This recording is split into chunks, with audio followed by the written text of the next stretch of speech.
Aux portes du désert de Gobi, Baotou est une ville poussiéreuse, construite sur un trésor. Chaque jour, des milliers de camions viennent y chercher les terres rares, extraites des mines voisines. Une fois raffinées dans les usines, ces terres représentent la moitié de la production mondiale et une richesse considérable pour la région. Pourtant, dans les villages des environs, ce sont des visages désespérés et abîmés qui accueillent la caméra. 70% des villageois ont des problèmes de dents. Nos dents se déchaussent et c'est très douloureux. Le Bureau de protection de l'environnement nous a dit de ne plus boire d'eau, mais les maladies se sont déjà propagées. Des problèmes de dents, de peau et un taux de cancer bien plus important qu'ailleurs en Chine. Ici, on dénonce l'industrie des terres rares et ces énormes quantités de produits chimiques utilisés pour l'extraction et le raffinage. Le stockage de ces produits pose particulièrement problème. Il faut franchir un barrage de sable en bordure du village pour découvrir le cauchemar des habitants. Voici le lac de déchets toxiques de Baotou. Il mesure 600 mètres carrés. Des tonnes d'acide y sont déversées chaque jour par les usines en toute légalité.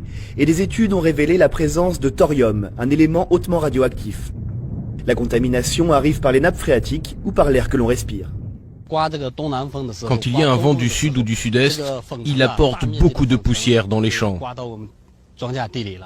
Conséquence, plus rien ne pousse depuis 4 ans dans ces champs, autrefois fertiles, et les paysans ont dû abandonner leurs terres.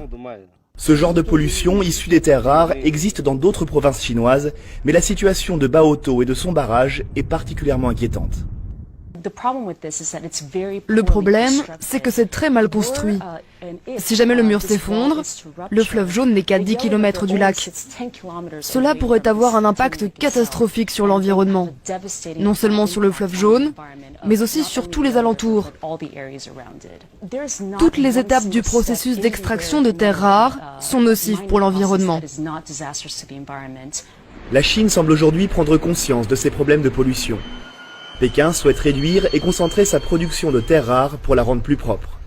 Les pays importateurs dénoncent de leur côté une manœuvre politique pour gonfler les prix. Ces pays obtenaient jusqu'ici des terres rares chinoises au rabais sans s'inquiéter des conséquences sur les populations locales.